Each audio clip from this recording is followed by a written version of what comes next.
Start in the Mediterranean, 1st century AD. The Roman Empire is experiencing an era of peak stability and centralized power known as the Pax Romana. They enforced this peace with an astonishing physical infrastructure, thousands of miles of paved highways, like the Appian Way, combined with secured maritime trade routes, physically linked previously isolated populations from Britain to Syria. But high-speed trade carries a lethal vulnerability.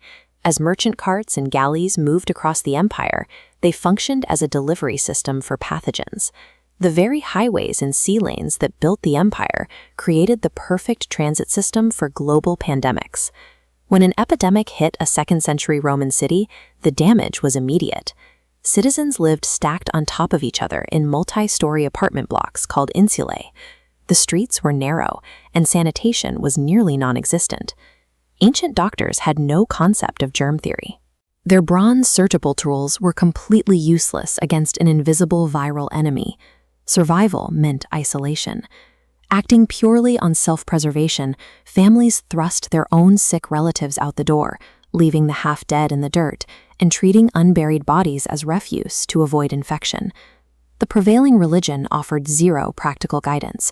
Greco-Roman gods were viewed as aloof, requiring sacrifices to appease their anger, but demanding absolutely no ethical duty to care for a sick neighbor.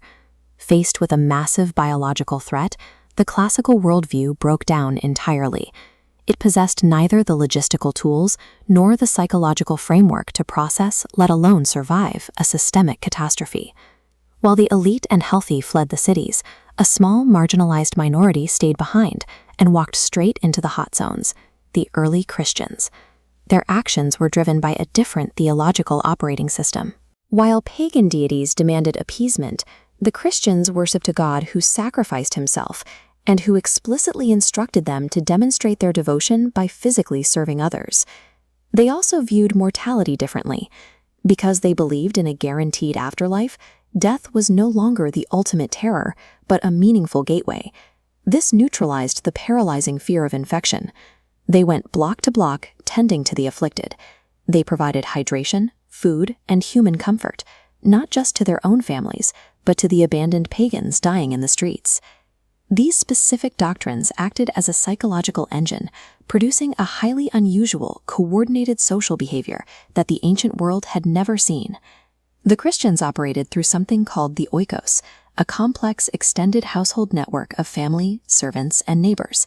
This formed a highly organized, resilient unit of mutual support. This chart shows the stark reality of the era. The red line represents the isolated pagan population experiencing a steep, cataclysmic drop in survival.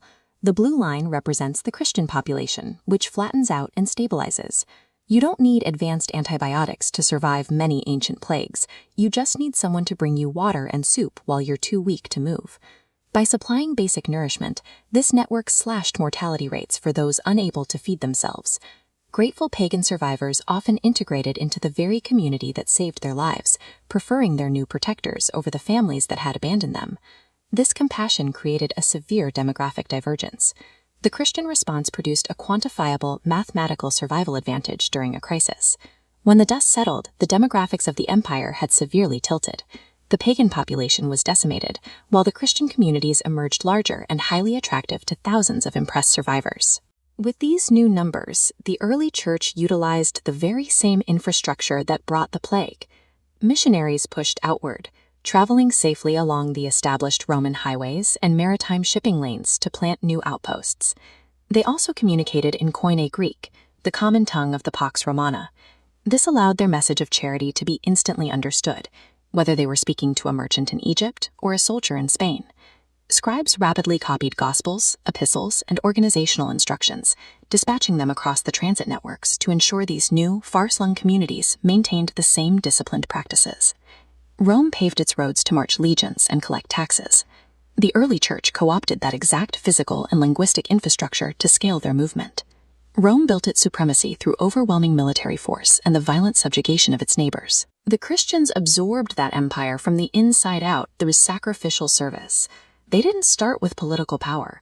They were a persecuted minority. Their dominance was secured by a systemic, community-driven response to severe epidemics that terrified everyone else. Christianity won the ancient world because when classical society collapsed under the weight of disease, they were the only ones equipped to put the